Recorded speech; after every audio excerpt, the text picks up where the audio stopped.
ਵਾਹਿਗੁਰੂ ਵਾਹਿਗੁਰੂ ਵਾਹਿਗੁਰੂ ਵਾਹਿਗੁਰੂ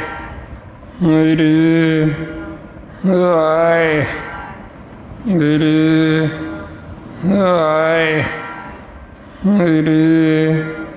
ਵਾਹਿਗੁਰੂ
ਵਾਹਿਗੁਰੂ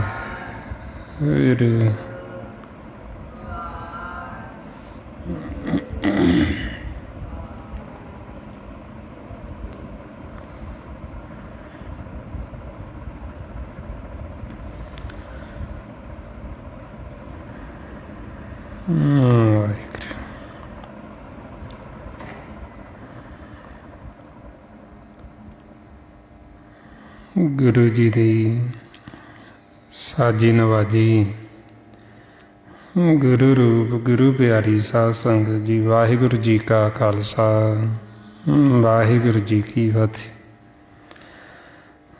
ਗੁਰਮੁਖ ਪਿਆਰਿਓ, ਜੋ ਅੱਜ ਦਾ ਦਿਹਾੜਾ ਹੈ ਹਾੜ ਮਹੀਨੇ ਦੀ ਸੰਗਰਾਂਦ, ਜੋ ਆਪਾਂ ਨੂੰ ਅੱਜ ਦੇ ਮਹੀਨੇ ਵਿੱਚ ਸਤਿਗੁਰੂ ਉਪਦੇਸ਼ ਬਖਸ਼ਿਸ਼ ਕਰ ਰਹੇ, ਜੋ ਸਾਨੂੰ ਸਮਝਾ ਰਹੇ। ਜਦੋਂ ਹੁਣ ਆਪਾਂ ਗੁਰੂ ਘਰ ਆਉਂਦੇ ਹਾਂ, ਇੱਥੇ ਆਉਣ ਦਾ ਮਤਲਬ ਸਾਡਾ ਇਕੱਲਾ ਇਹ ਨਹੀਂ ਹੁੰਦਾ ਵੀ ਅਸੀਂ ਆਏ ਵੀ ਚਲੋ ਅੱਜ ਮਹੀਨਾ ਚੜ੍ਹਿਆ ਜੀ ਜਾਂਦੇ ਹਾਂ ਗੁਰੂ ਘਰ। ਅਸੀਂ ਆਏ ਤੇ ਆ ਕੇ ਮੱਥਾ ਟੇਕਿਆ, ਪ੍ਰਸ਼ਾਦ ਲਿਆ ਤੇ ਅਸੀਂ ਇਸੋਂ ਘਰ ਨੂੰ ਵਾਪਸ ਮੁੜ ਗਏ। ਇੰਨਾ ਕੁ ਕਰਨ ਦੇ ਨਾਲ ਸਾਡਾ ਜੀਵਨ ਨਹੀਂ ਬਦਲਣ ਲੱਗਿਆ। ਜਦ ਤੱਕ ਅਸੀਂ ਇਹ ਨਹੀਂ ਸਮਝਦੇ ਵੀ ਸਾਨੂੰ ਸਤਿਗੁਰੂ ਕੀ ਉਪਦੇਸ਼ ਕਰ ਰਹੇ, ਕੀ ਸਾਨੂੰ ਸਮਝਾਉਣਾ ਚਾਹੁੰਦੇ, ਜਦ ਤੱਕ ਅਸੀਂ ਇਹਨਾਂ ਦਾ ਵਚਨ ਨਹੀਂ ਮੰਨਦੇ, ਉਹਨਾਂ ਸਮਾਂ ਸਾਡੇ ਜੀਵਨ ਦੇ ਵਿੱਚ ਕੋਈ ਬਦਲਾਅ ਨਹੀਂ ਆਉਂਦਾ। ਔਰ ਇਸ ਵਾਸਤੇ ਫਿਰ ਅਸੀਂ ਗੁਰੂ ਘਰ ਇਸ ਲਈ ਆਉਣਾ ਵੀ ਸਾਨੂੰ ਸਤਿਗੁਰੂ ਕੀ ਉਪਦੇਸ਼ ਕਰ ਰਹੇ, ਕੀ ਸਾਨੂੰ ਸਮਝਾਉਣਾ ਚਾਹੁੰਦੇ। ਫਿਰ ਅਸੀਂ ਉਸ ਉਪਦੇਸ਼ ਨੂੰ ਸੁਣ ਕੇ, ਤਪਸ਼ ਕਿੰਨੀ ਗਰਮੀ, ਔਰ ਇਸੇ ਤਰ੍ਹਾਂ ਹੀ ਹਾੜ ਦੇ ਮਹੀਨੇ ਦੇ ਵਿੱਚ ਉਹਨਾਂ ਦਾ ਮਨ ਤਪਦਾ ਜੀਵਨ ਦਾ, ਜਿਹੜੇ ਨਾਮ ਦੇ ਨਾਲ ਨਹੀਂ ਜੁੜਦੇ, ਜਿਨ੍ਹਾਂ ਦੇ ਪੱਲੇ ਨਾਮ ਧਨ ਨਹੀਂ, ਉਹਨਾਂ ਦਾ ਜਿਹੜਾ ਮਨ ਹੈ ਉਹ ਫਿਰ ਦੁਰਮਤ ਦੀ ਅਗਨ ਦੇ ਵਿੱਚ ਜਲਦਾ, ਛੱਡਦਾ ਹੈ। ਉਹਨਾਂ ਦਾ ਮਨ ਨਹੀਂ ਸ਼ੀਤਲ ਹੁੰਦਾ, ਉਹਨਾਂ ਦਾ ਮਨ ਨਹੀਂ ਠੰਡਾ ਹੈ। ਮਹਾਰਾਜ ਇਸ ਲਈ ਫਰਮਾਉਂਦੇ ਆ, ਸਾੜ ਤਪੰਦਾ ਤਿਸ ਲਗੇ ਹਰ ਨਾਉ ਨਾ ਜਿਨ੍ਹਾਂ ਪਾਸ, ਵੀ ਇਹ ਹਾੜ ਦਾ ਮਹੀਨਾ ਉਹਨਾਂ ਵਾਸਤੇ ਤਪਸ਼ ਵਾਲਾ ਹੈ, ਮਨਾਂ ਲਈ ਜਿਨ੍ਹਾਂ ਦੇ ਪੱਲੇ ਨਾਮ ਨਹੀਂ। ਉਹ ਜਿਹੜੇ ਮਨ ਫਿਰ ਉਹ ਕਲਾ ਕਲੇਸ਼ ਦੇ ਵਿੱਚ, ਬੈਰ ਵਿਰੋਧ ਦੇ ਵਿੱਚ, ਹਉਮੈ ਹੰਕਾਰ ਦੇ ਵਿੱਚ, ਦੁਰਮਤ ਦੀ ਅਗਨ ਦੇ ਵਿੱਚ ਜਲਦੇ ਨੇ, ਸੜਦੇ। ਮਹਾਰਾਜ ਇਸੇ ਵਰਤਾਈ ਫਰਮਾਉਂਦੇ, ਦੁਰਮਤ ਅਗਨ ਜਗਤ ਪਰ ਜਾਰੀ, ਵੀ ਇਹ ਦੁਰਮਤ ਦੀ ਅਗਨ ਸਾਰੇ ਜਗਤ ਨੂੰ ਸਾੜਦੀ। ਕਿਹੜੇ ਸੜਦੇ? ਜਿਨ੍ਹਾਂ ਦੇ ਪੱਲੇ ਨਾਮ ਨਹੀਂ। ਜਿਹੜੇ ਜੀਵਨ ਨਾਮ ਦੇ ਨਾਲ ਨਹੀਂ ਜੁੜੇ, ਜਿਨ੍ਹਾਂ ਨੇ ਨਾਮ ਦਾ ਨਹੀਂ ਭੇਤ ਲਿਆ, ਉਹਨਾਂ ਦਾ ਮਨ ਹੈ ਜਿਹੜਾ ਮਨ ਤਪਦਾ ਹੈ। ਬਾਰੀ ਬੇਸ਼ੱਕ ਸਰੀਰ ਵਾਸਤੇ ਅਸੀਂ ਕਿੰਨੇ ਵੀ ਸਾਧਨ ਅਪਣਾ ਲਈਏ, ਜਿਵੇਂ ਹੁਣ ਗਰਮੀ ਹੈ ਅਸੀਂ ਏਸੀ ਲਾ ਲਾਂਗੇ, ਔਰ ਉਹ ਏਸੀ ਸਾਡੇ ਤਨ ਨੂੰ ਤਾਂ ਸਰੀਰ ਨੂੰ ਤਾਂ ਠੰਡਾ ਕਰ ਦੇਗਾ, ਇਹਦੇ ਨਾਲ ਸਾਡਾ ਮਨ ਨਹੀਂ ਠੰਡਾ ਹੁੰਦਾ। ਸਾਡੇ ਮਨ ਨੇ ਉਵੇਂ ਹੀ ਤਪਦਾ ਰਹਿਣਾ, ਉਹਨੇ ਉਵੇਂ ਹੀ ਅਸ਼ਾਂਤ ਰਹਿਣਾ, ਦੁਖੀ ਰਹਿਣਾ। ਮਹਾਰਾਜ ਇਸ ਲਈ ਸਮਝਾਉਂਦੇ, ਕਹਿੰਦੇ ਬੇਸ਼ੱਕ ਵੀ ਕਿੰਨੀ ਸਰਦ ਰੁੱਤ ਅੱਜ, ਠੰਡ ਵੀ ਆ ਜਾਏ, ਜਿਵੇਂ ਚਲੋ ਹੁਣ ਤਾਂ ਗਰਮੀ ਹੈ, ਬੇਸ਼ੱਕ ਸਰਦ ਰੁੱਤ ਹੋਵੇ, ਕਿੰਨਾ ਅਸੀਂ ਇਹ ਤਨ ਦੇ ਉੱਤੇ ਚੰਦਨ ਦਾ ਲੇਪ ਮਾਰ ਲਈਏ, ਠੰਡਾ, ਕਿੰਨੇ ਸਾਧਨ ਅਪਣਾ ਲਈਏ, ਪਰ ਉਹਦੇ ਨਾਲ ਸਾਡੇ ਮਨ ਦੀ ਜਿਹੜੀ ਤਪਸ਼ ਉਹ ਨਹੀਂ ਖਤਮ ਹੁੰਦੀ। ਸਾਡੇ ਮਨ ਨੇ ਫੇਰ ਠੰਡਾ, ਫੇਰ ਇਹਨੇ ਸੀਤਲ ਹੋਣਾ ਜੇ ਇਹ ਸਿਮਰਨ ਕਰੇਗਾ, ਜੇ ਭਗਤੀ ਕਰੇਗਾ, ਤਾਂ ਜੇ ਨਾਮ ਦੇ ਨਾਲ ਜੁੜੇਗਾ। ਸਤਿਗੁਰੂ ਇਸੇ ਵਰਤਾਏ ਆਪਾਂ ਨੂੰ ਫਰਮਾਉਂਦੇ, ਚੰਦਨ ਚਾਂਦਨ ਸਰਦ ਰੁੱਤ, ਮੂਲ ਨਾ ਮਿਟਈ ਘਾਮ, ਸੀਤਲ ਥੀਵੇ ਨਾਨਕਾ ਜਪੰਦੜੋ ਹਰ ਨਾਮ। ਬਈ ਇਹ ਮਨ ਸਾਡਾ ਫੇਰ ਸੀਤਲ ਹੋਵੇ, ਫੇਰ ਠੰਡਾ ਹੋਵੇ, ਜੇ ਨਾਮ ਜਪਿਤ, ਫੇਰ ਇਹਨੇ ਠੰਡਾ ਹੋਣਾ। ਔਰ ਇਸੇ ਤਰ੍ਹਾਂ ਹੀ ਸਤਿਗੁਰੂ ਸਾਨੂੰ ਅੱਜ ਦੇ ਮਹੀਨੇ ਵਿੱਚ ਸਮਝਾਉਂਦੇ ਵੀ ਇਹ ਹਾੜ ਦਾ ਮਹੀਨਾ ਉਹਨਾਂ ਵਾਸਤੇ ਬਹੁਤ ਤਪਸ਼ ਵਾਲਾ ਹੈ, ਜਿਨ੍ਹਾਂ ਦੇ ਪੱਲੇ ਨਾਮ ਨਹੀਂ, ਉਹ ਫਿਰ ਮਨ ਤਪਦੇ ਨੇ, ਉਹ ਮਨ ਦੁਖੀ ਹੁੰਦੇ, ਉਹ ਮਨ ਅਸ਼ਾਂਤ ਹੁੰਦੇ। ਔਰ ਉਹਨਾਂ ਜੀਵਾਂ ਨੇ ਜਗ ਜੀਵਨ, ਜਿਹੜਾ ਸਾਨੂੰ ਜੀਵਨ ਦੇਣ ਵਾਲਾ ਪਰਮਾਤਮਾ ਨਿਰੰਕਾਰ ਵਾਹਿਗੁਰੂ, ਉਹਨੂੰ ਵਿਸਾਰ ਕੇ, ਉਹਨੂੰ ਛੱਡ ਕੇ, ਉਹਨਾਂ ਨੇ ਜਿਹੜੇ ਸੁੱਖ ਦੀ ਆਸ ਕਿਸੇ ਹੋਰ ਜੀਵਾਂ ਤੋਂ ਲਾਈ ਹੋਈ, ਦੂਜੇ ਤੋਂ, ਮਾਇਆ ਤੋਂ। ਮਹਾਰਾਜ ਕਹਿੰਦੇ ਜਗ ਜੀਵਨ ਪੁਰਖ ਤਿਆਗ ਕੇ ਮਾਨਸ ਸੰਧੀ ਆਸ। ਬਈ ਜਿਨ੍ਹਾਂ ਨੇ ਪਰਮਾਤਮਾ ਵਾਹਿਗੁਰੂ ਨੂੰ ਵਿਸਾਰ ਕੇ ਹੋਰਾਂ ਤੋਂ ਆਸਾਂ ਰੱਖ ਲਈਆਂ ਵੀ ਇਹਦੇ ਨਾਲ ਸਾਨੂੰ ਸੁੱਖ ਮਿਲੇਗਾ, ਉਹ ਸੁਖੀ ਨਹੀਂ ਹੁੰਦੇ, ਕਿਉਂਕਿ ਮਾਨਸ ਦੀ ਜਿਹੜੀ ਟੇਕ, ਉਹ ਸਾਨੂੰ ਸਤਿਗੁਰੂ ਕਹਿੰਦੇ ਵੀ ਵਿਅਰਥ ਸਮਝੋ ਤੁਸੀਂ। ਮਾਨਕ ਕੀ ਟੇਕ ਵਿਰਤੀ ਸਭ ਜਾਣ, ਦੇਵਨ ਕੋ ਏਕੇ ਭਗਵਾਨ। ਬਈ ਸਾਨੂੰ ਸ਼ਾਂਤੀ ਦੇਣ ਵਾਲਾ, ਸਾਡੇ ਮਨ ਨੂੰ ਸੁੱਖ ਦੇਣ ਵਾਲਾ ਇੱਕੋ ਪਰਮਾਤਮਾ ਹੀ ਹੈ, ਹੋਰ ਕੋਈ ਦੂਜਾ ਦੇ ਨਹੀਂ ਸਕਦਾ। ਹੋਰ ਕੋਈ ਵੀ ਅਸੀਂ ਸੰਸਾਰ ਦਾ ਸੁੱਖ ਸਾਧਨ ਇਕੱਠੇ ਕਰ ਲਈਏ, ਉਹਦੇ ਨਾਲ ਸਾਡੇ ਮਨ ਨੇ ਸੁਖੀ ਨਹੀਂ ਹੋਣਾ, ਸਾਡੇ ਮਨ ਨੇ ਸ਼ਾਂਤ ਨਹੀਂ ਹੋਣਾ। ਇਸ ਵਾਸਤੇ ਫਿਰ ਆਪਾਂ ਨੂੰ ਸਮਝਾਉਂਦੇ ਵੀ ਦੇਣ ਵਾਲਾ ਇੱਕੋ ਹੀ ਹੈ, ਮਾਲਕ ਨਿਰੰਕਾਰ ਵਾਹਿਗੁਰੂ। ਜੇ ਅਸੀਂ ਉਹਦੀ ਬੰਦਗੀ ਕਰਾਂਗੇ, ਉਹਦਾ ਸਿਮਰਨ ਕਰਾਂਗੇ, ਤੇ ਅਸੀਂ ਸੁਖੀ ਹੋ ਜਾਵਾਂਗੇ, ਸਾਡੇ ਮਨ ਨੂੰ ਸ਼ਾਂਤੀ ਆ ਜਾਏਗੀ। ਨਹੀਂ ਤਾਂ ਸਾਡਾ ਜਿਹੜਾ ਮਨ ਹੈ ਉਹ ਫਿਰ ਸ਼ਾਂਤੀ ਰਹੇਗਾ, ਉਹ ਦੁਖੀ ਰਹੇਗਾ। ਇਸ ਵਾਸਤੇ ਫਿਰ ਸਤਿਗੁਰੂ ਕਹਿੰਦੇ, ਜਿਨ੍ਹਾਂ ਨੇ ਫਿਰ ਦੂਜਾ ਕੀ ਹੈ, ਮਾਇਆ, ਜਿਨ੍ਹਾਂ ਨੇ ਦੂਜੇ ਦੇ ਨਾਲ ਪਿਆਰ ਪਾ ਲਿਆ, ਦੂਜੇ ਦੇ ਨਾਲ ਜੁੜ ਕੇ, ਫਿਰ ਉਹਨਾਂ ਦੇ ਗਲਾਂ ਦੇ ਵਿੱਚ ਜਿਹੜੀ ਇਹ ਫਾਹੀ ਫਿਰ ਜਮਾਂ ਦੀ ਉਹ ਪਈ ਰਹਿੰਦੀ, ਉਹ ਜੀਵਨ ਮੁਕਤ ਨਹੀਂ ਹੋ ਸਕਦੀ।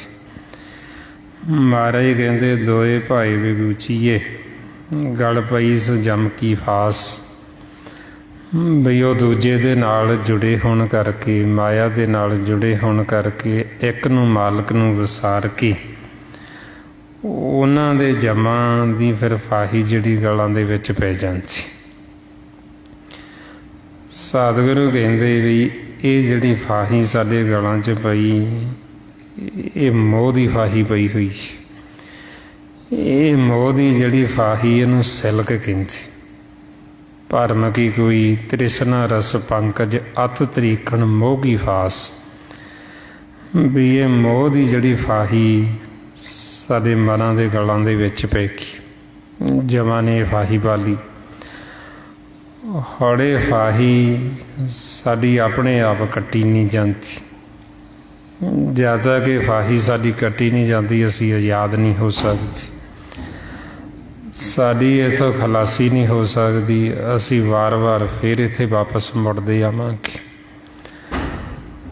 ਹੌੜੀ ਇਸ ਵਾਸਤੇ ਆਪਾਂ ਨੂੰ ਸਮਝਾਉਂਦੇ ਵੀ ਸਤਿਗੁਰੂ ਸਿੱਖ ਦੇ ਫਿਰ ਬੰਧਨ ਕੱਟ ਦਿੰਦੇ, ਗਲ ਦੇ ਵਿੱਚੋਂ ਫਾਹੀ ਲਾ ਦਿੰਦੇ। ਜਦੋਂ ਅਸੀਂ ਗੁਰੂ ਦੀ ਮੱਤ ਲੈ ਕੇ ਚੱਲਦੇ ਹਾਂ, ਜਦੋਂ ਅਸੀਂ ਗੁਰੂ ਦਾ ਬਚਨ ਕਮਾਉਂਦੇ, ਮਾਰੇ ਫਰਮਾਉਂਦੇ ਸਤਿਗੁਰ ਸਿੱਖ ਕੇ ਬੰਧਨ ਕਾਟੇ, ਗੁਰ ਕਾ ਸਿੱਖ ਵਿਕਾਰ ਤੇ ਹਾਟੀ। ਵੀ ਸਤਿਗੁਰੂ ਇੱਕ ਸਿੱਖ ਦੇ ਬੰਧਨ ਜਿਹੜੇ ਉਹ ਕੱਟ ਦਿੰਦੇ, ਗਲ ਦੇ ਵਿੱਚੋਂ ਫਾਹੀ ਜਿਹੜੀ ਉਹ ਫਾਹੀ ਲਾ ਦਿੰਦੀ। ਔਰ ਉਹਦੇ ਵਾਸਤੇ ਫਿਰ ਸਾਨੂੰ ਸਮਝਾਉਂਦੇ ਵੀ ਇਹ ਵਿਚਾਰਾਂ ਦੀ ਫਾਹੀ ਜਿਹੜੀ ਸਾਡੇ ਗਲਾਂ ਦੇ ਵਿੱਚ ਪਈ ਹੈ ਬੰਧਨਾਂ ਦੀ, ਹੁਣ ਜਦੋਂ ਅਸੀਂ ਪਰਮਾਤਮਾ ਨੂੰ ਧਿਆਵਾਂਗੇ, ਉਹਦਾ ਸਿਮਰਨ ਕਰਾਂਗੇ, ਅਸੀਂ ਜਿਉਂਦੇ ਜੀ ਇਹਨਾਂ ਬੰਧਨਾਂ ਤੋਂ ਆਜ਼ਾਦ ਹੋ ਜਾਵਾਂਗੇ। ਮਹਾਰਾਜ ਫਰਮਾਉਂਦੇ ਕਹਿਤ ਕਬੀਰਾ ਜੋ ਹਰ ਧਿਆਵੇ ਜੀਵਤ ਬੰਧਨ ਤੋੜੇ। ਵੀ ਜਿਹੜੇ ਪਰਮਾਤਮਾ ਨੂੰ ਧਿਆਉਂਦੇ ਉਹ ਜਿਉਂਦੇ ਜੀ ਇਹਨਾਂ ਬੰਧਨਾਂ ਨੂੰ ਤੋੜ ਦਿੰਦੇ, ਇਹਨਾਂ ਬੰਧਨਾਂ ਤੋਂ ਆਜ਼ਾਦ ਹੋ ਜਾਂਦੇ। ਔਰ ਸਤਿਗੁਰੂ ਆਪਾਂ ਨੂੰ ਸਮਝਾਉਂਦੇ ਵੀ ਇਹ ਬੰਧਨਾਂ ਤੋਂ ਤੁਸੀਂ ਆਜ਼ਾਦ ਹੋਵੋ, ਉਹਦੇ ਵਾਸਤੇ ਤੁਸੀਂ ਸਿਮਰਨ ਕਰੋ, ਭਗਤੀ ਕਰੋ। ਔਰ ਇਹਨਾਂ ਬੰਧਨਾਂ ਦੇ ਵਿੱਚ ਬੱਝੇ ਹੋਈ ਅਸੀਂ ਵਾਰ-ਵਾਰ ਇਹਨਾਂ ਆਕਾਰਾਂ ਦੇ ਵਿੱਚ ਵਾਰ-ਵਾਰ ਅਸੀਂ ਜੂਨਾਂ ਦੇ ਵਿੱਚ ਆਉਂਦੇ, ਬੰਧਨ ਵਾਧਾ ਆਵੇ ਜਾਏ। ਵੀ ਇਹ ਬੰਧਨਾਂ ਦੇ ਵਿੱਚ ਵੱਜੇ ਹੋਈ ਅਸੀਂ ਮੁੜ-ਮੁੜ ਕੇ ਵਾਪਸ ਆਉਂਦੇ। ਹੁਣ ਮਹਾਰਾਜ ਕਹਿੰਦੇ ਵੀ ਇਹ ਬੰਧਨ ਸਾਡੇ ਕੀ ਨੇ? ਇਹ ਵਿਚਾਰ, ਇਹ ਵਿਚਾਰ ਹੀ ਸਾਡੇ ਬੰਧਨ ਬਣ ਕੇ ਸਾਡੇ ਗਲਾਂ ਦੇ ਵਿੱਚ ਫਾਹੀ ਪਈ ਹੋਈ। ਕੀ ਸਾਡੇ ਬੰਧਨ ਬਣ ਗਏ? ਮਹਾਰਾਜ ਫਰਮਾਉਂਦੇ ਬੰਧਨ ਮਾਤ ਪਿਤਾ ਸੁਤ ਬਨਿਤਾ, ਬੰਧਨ ਕਰਮ ਧਰਮ ਹੋਂ ਕਰਤਾ। ਮਾਤਾ ਪਿਤਾ ਭੈਣ ਭਰਾ ਧੀਆਂ ਪੁੱਤਰ ਇਹ ਸਭ ਸਾਡੇ ਮਨ ਦੇ ਬੰਧਨ ਬਣ ਗਏ।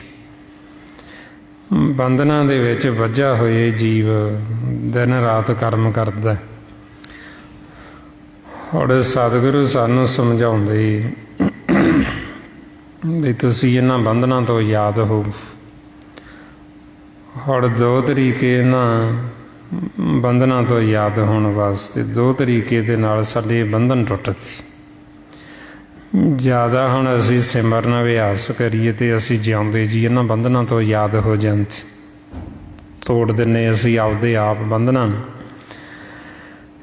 ਜੇ ਹੁਣ ਜੀਵ ਸਿਮਰਨ ਨਹੀਂ ਕਰਦਾ, ਫਿਰ ਦੂਸਰੀ ਅਵਸਥਾ ਵੀ ਜਦੋਂ ਜੀਵ ਬਜ਼ੁਰਗ ਹੋ ਜਾਂਦਾ, ਜਿਹੜੇ ਗਿਆਨ ਇੰਦਰੇ ਕਰਮ ਇੰਦਰੇ ਉਹਦਾ ਸਾਥ ਛੱਡ ਜਾਂਦੇ, ਆਪਣੀ ਕਿਰਿਆ ਉਹ ਆਪ ਸੋਧ ਨਹੀਂ ਸਕਦਾ, ਦੂਸਰਿਆਂ 'ਤੇ ਉਹ ਮਨਸਰ ਹੋ ਜਾਂਦਾ। ਫਿਰ ਉਦੋਂ ਉਹਦੇ ਬੰਧਨ ਟੁੱਟਦੇ। ਜਿਹੜੇ ਪਰਿਵਾਰ ਦੇ ਮੈਂਬਰ ਉਹਨੂੰ ਬੋਝ ਮੰਨਦੇ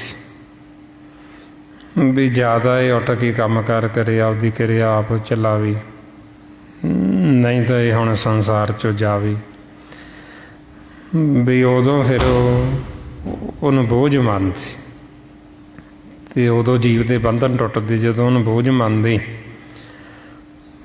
ਫਿਰ ਉਹਦੇ ਬੰਧਨ ਟੁੱਟਦੇ ਵੀ ਜਿਨ੍ਹਾਂ ਦੀ ਖਾਤਰ ਮੈਂ ਸਾਰੀ ਉਮਰ ਕਰਮ ਕਰਦਾ ਰਿਹਾ, ਜਿਨ੍ਹਾਂ ਦੀ ਖਾਤਰ ਮੈਂ ਸਾਰੀ ਉਮਰ ਸੋਚਦਾ ਰਿਹਾ, ਉਹ ਅੱਜ ਹੁਣ ਮੈਨੂੰ ਬੋਝ ਮੰਨਦੇ ਨੇ। ਉਦੋਂ ਜੀਵ ਦੇ ਬੰਧਨ ਟੁੱਟਦੇ। ਹੁਣ ਜਦੋਂ ਬੰਧਨ ਟੁੱਟੇ ਉਹਨੂੰ ਗਿਆਨ ਨਹੀਂ, ਕਿਉਂਕਿ ਜਿਹੜਾ ਗਿਆਨ ਦਾ ਸਮਾਂ ਸੀ ਉਹਨੇ ਸਮਾਂ ਉਹ ਕਰਮ ਦੇ ਨਾਲ ਜੁੜ ਕੇ ਲੰਘਾ ਲਿਆ। ਉਹਨੇ ਸਤ ਸੰਗਤ ਨਹੀਂ ਕੀਤੀ, ਗੁਰੂ ਦੀ ਮੱਤ ਨਹੀਂ ਲਈ, ਗਿਆਨ ਨਹੀਂ ਲਿਆ। ਫਿਰ ਜਦੋਂ ਬੰਧਨ ਟੁੱਟੇ, ਗਿਆਨ ਨਹੀਂ ਵੀ ਅੱਗੇ ਜਾਣਾ ਕਿੱਥੇ, ਸੋਝੀ ਨਹੀਂ, ਆਪਦੇ ਘਰ ਦਾ ਭੇਦ ਨਹੀਂ ਹੈ, ਉਦੋਂ ਫਿਰ ਜੀਵ ਹੋਰ ਦੁਖੀ ਹੁੰਦਾ, ਫਿਰ ਉਹ ਹੋਰ ਕਲਪਦਾ। ਮਹਾਰਾਜ ਜੀ ਇਸ ਅਵਸਥਾ 'ਚ ਫਿਰ ਕਹਿੰਦੇ ਵੀ ਦੇਖ ਤੇਰੇ ਹੁਣ ਜਿਹੜੇ ਕੇਸ ਸੀ ਉਹ ਕਾਲਿਆਂ ਤੋਂ ਦੁੱਧ ਚਿੱਟੇ ਹੋ ਗਏ, ਜਿਹੜੇ ਤੇਰੇ ਨੇਤਰ ਸੀ ਇਹਨਾਂ 'ਚੋਂ ਆਪ ਮਹਾਰੇ ਹੁਣ ਨੀਰ ਵਗੀ ਜਾਂਦ, ਮੁੱਖ 'ਚੋਂ ਕੰਠ 'ਚੋਂ ਤੇਰੇ ਆਵਾਜ਼ ਨਹੀਂ ਨਿਕਲਦੀ ਤੇ ਤੂੰ ਬੋਲਿਆ ਨਹੀਂ ਜਾਂਦਾ, ਕੰਨਾਂ ਤੋਂ ਤੈਨੂੰ ਸੁਣਦਾ ਕੋਈ ਨਹੀਂ। ਹੁਣ ਐਸੀ ਹਾਲਤ ਦੇ ਵਿੱਚ ਦੱਸ ਹੁਣ ਤੂੰ ਕੀ ਕਰੇਂਗਾ, ਅੱਗੇ ਤੇਰੀ ਕੀ ਹਾਲਤ ਹੋਏਗੀ। ਮਾਰੇ ਫਰਮਾਉਂਦੇ ਨੈਣੋਂ ਨੀਰ ਬਹੇ ਤਨ ਖੀਨਾ, ਭਏ ਕੇਸ ਦੁੱਧ ਬਾਨੀ, ਰੁੱਧਾ ਕੰਠ ਸ਼ਬਦ ਨਹੀਂ ਉਚਰੇ, ਆਪ ਕਿਆ ਕਰੇ ਪ੍ਰਾਣੀ। ਵੀ ਦੱਸ ਹੁਣ ਤੇਰੀ ਇੱਦਾਂ ਦੀ ਹਾਲਤ ਹੋ ਗਈ, ਜਦੋਂ ਤੇਰੇ ਕੋਲ ਸਮਾਂ ਸੀ ਉਦੋਂ ਤੂੰ ਸਿਮਰ ਨਹੀਂ ਕੀਤਾ, ਉਦੋਂ ਤੂੰ ਭਗਤੀ ਨਹੀਂ ਕੀਤੀ, ਉਦੋਂ ਤੂੰ ਸਤ ਸੰਗਤ ਨਹੀਂ ਕੀਤੀ। ਸਾਧ ਸੰਗਤ ਤੋਂ ਬਿਨਾਂ ਜੀਵ ਦਾ ਜਿਹੜਾ ਜੀਵਨ ਉਹ ਪਸ਼ੂਆਂ ਵਰਗਾ ਹੈ। ਬੇਸ਼ੱਕ ਉਹ ਦੇਖਣ ਨੂੰ ਤਾਂ ਮਾਨਸ ਲੱਗਦਾ ਆਪਾਂ ਨੂੰ ਵੀ ਬੰਦਾ ਹੈ, ਪਰ ਗੁਰਬਾਣੀ ਗੁਰੂ ਉਹਨੂੰ ਪਸ਼ੂ ਕਹਿੰਦੇ, ਵੀ ਪਸ਼ੂਆਂ ਦੀ ਨਿਆਈ ਸਤ ਸੰਗਤ ਤੋਂ ਬਿਨਾਂ, ਕਿਉਂਕਿ ਉਹਦੀ ਜਿਹੜੀ ਬੁੱਧੀ ਉਹ ਪਸ਼ੂਆਂ ਵਰਗੀ। ਮਾਰੇ ਫਰਮਾਉਂਦੇ ਬਿਨ ਸੰਗਤੀ ਸਭ ਐਸੇ ਰਹੇ ਜੈਸੇ ਪਸ਼ ਢੋਰ, ਵੀ ਸਤ ਸੰਗਤ ਤੋਂ ਬਿਨਾਂ ਜੀਵ ਪਸ਼ੂਆਂ ਵਰਗਾ ਹੈ। ਉਹਦੇ ਕਾਰਨ ਵੀ ਪਸ਼ੂਆਂ ਵਾਲੇ ਪਸ਼ੂਆਂ ਵਾਂਗੂ ਹੀ ਲੜਾਈਆਂ ਝਗੜੇ ਕਰਦਾ, ਉਹਦੀ ਸੋਚ ਵੀ ਪਸ਼ੂਆਂ ਵਾਲੀ। ਮਹਾਰਾਜ ਸੱਚੇ ਪਾਤਸ਼ਾਹ ਕਹਿੰਦੇ ਵੀ ਸਤ ਸੰਗਤ ਤੋਂ ਬਿਨਾਂ ਜੀਵ ਇੱਦਾਂ ਦਾ ਪਸ਼ੂ ਦੀ ਨਿਆਈ। ਹੁਣ ਮਾਨਸ ਜਾਮਾ ਤਾਂ ਮਿਲ ਗਿਆ, ਸਤ ਸੰਗਤ ਨਹੀਂ ਕੀਤੀ ਤੇ ਰਿਹਾ ਪਸ਼ੂ ਦਾ ਪਸ਼ੂ ਹੀ। ਤੇ ਮਹਾਰਾਜ ਕਹਿੰਦੇ ਵੀ ਇਹ ਸਰੀਰ ਸੀ ਜਿਹੜਾ ਸਾਥ ਛੱਡ ਗਿਆ, ਅੱਖਾਂ ਸਾਥ ਛੱਡ ਗਈਆਂ, ਕੰਨ ਸਾਥ ਛੱਡ ਗਏ, ਇਹ ਜਿਹੜੇ ਗਿਆਨ ਇੰਦਰੀ ਕਰਮ ਇੰਦਰੀ ਸੀ ਇਹ ਸਾਥ ਛੱਡ ਚੱਲੇ। ਪਰ ਜਿਹੜੀ ਮਾਇਆ ਸੀ ਉਹ ਮਾਇਆ ਨਾ ਥੱਕੀ। ਮਾਇਆ ਕਹਿੰਦੇ ਵਿਚਾਰਾਂ ਫੁਰਨਿਆਂ ਨੂੰ, ਉਹ ਵਿਚਾਰ ਫੁਰਨੇ ਬਕਾਰ ਅੰਦਰ ਉਵੇਂ ਹੀ ਚੱਲਦੇ ਨੇ। ਸਤਿਗੁਰੂ ਐਸੀ ਹਾਲਤ 'ਚ ਕਹਿੰਦੇ ਵੀ ਬੋਰੇ ਜੀਵ ਕਮਲੇ ਤੂੰ ਆਪਦਾ ਸਾਰਾ ਜੀਵਨ ਵਿਅਰਥੀ ਲੰਘਾ ਦਿੱਤਾ, ਤੂੰ ਗਿਆਨ ਵੀ ਨਹੀਂ ਲਿਆ ਗੁਰੂ ਪਾਸੋਂ। ਮਾਰੇ ਫਰਮਾਉਂਦੇ ਥਾਕੇ ਨੈਣ ਸਰਵਣ ਸੁਣ ਥਾਕੀ, ਥਾਕੀ ਸੁੰਦਰ ਕਾਇਆ, ਜਰਾ ਹਾਕ ਦੀ ਸੰਮਤ ਥਾਕੀ ਏਕ ਨ ਥਾਕ ਸਮਾਇਆ, ਬਾਵਰੇ ਤੇ ਗਿਆਨ ਵਿਚਾਰ ਨਾ ਪਾਇਆ, ਬਿਰਥਾ ਜਨਮ ਗਵਾਇਆ। ਸਤਿਗੁਰੂ ਕਹਿੰਦੇ ਇਹ ਸਰੀਰ ਸੀ ਜਿਹੜਾ ਤੇਰਾ ਥੱਕ ਗਿਆ, ਸੁੰਦਰ ਕਾਇਆ ਸੀ ਜਿਹੜੀ ਇਹਨੂੰ ਜਰਾ ਆ ਗਿਆ, ਬੜੇ ਪਾ ਆ ਗਿਆ, ਜਿਹਦੇ ਤੋਂ ਤੂੰ ਬੜਾ ਮਾਣ ਬੜਾ ਹੰਕਾਰ ਕਰਦਾ ਸੀ। ਪਰ ਜਿਹੜੀ ਨਾ ਥਕੀ ਉਹ ਥਕੀ ਨਹੀਂ ਮਾਇਆ। ਤੇਰੇ ਅੰਦਰ ਵਿਚਾਰ ਉਵੇਂ ਹੀ ਪ੍ਰਬਲ ਨੇ, ਬਕਾਰ ਤੇਰੇ ਅੰਦਰ ਉਵੇਂ ਹੀ ਚੱਲਦੇ ਨੇ, ਫੁਰਨੇ ਤੇਰੇ ਅੰਦਰ ਉਵੇਂ ਹੀ ਚੱਲਦੇ ਨੇ। ਇਹਦੇ ਵਾਸਤੇ ਤੂੰ ਗਿਆਨ ਨਹੀਂ ਲਿਆ, ਸੋਝੀ ਨਹੀਂ ਲਈ, ਤੇ ਤੂੰ ਆਪਦਾ ਜੀਵਨ ਸੀ ਜਿਹੜਾ ਉਹ ਸਾਰਾ ਵਿਅਰਥ ਹੀ ਬਰਬਾਦ ਕਰ ਲਿਆ। ਹੁਣ ਇਸ ਵਾਸਤੇ ਸਾਨੂੰ ਸੱਚੇ ਪਾਤਸ਼ਾਹ ਫਿਰ ਸਮਝਾਉਂਦੇ ਵੀ ਜੋ ਜੀਵ ਇਹ ਸਰੀਰ ਰੂਪੀ ਖੇਤ ਹੈ, ਇਹਦੇ ਵਿੱਚ ਜੋ ਅਸੀਂ ਬੀਜਦੇ ਹਾਂ ਉਹੀਓ ਸਾਨੂੰ ਵੱਢਣਾ ਪੈਂਦਾ, ਉਹੀਓ ਸਾਡੇ ਮੱਥੇ 'ਤੇ ਲੇਖ ਲਿਖਿਆ ਜਾਂਦਾ।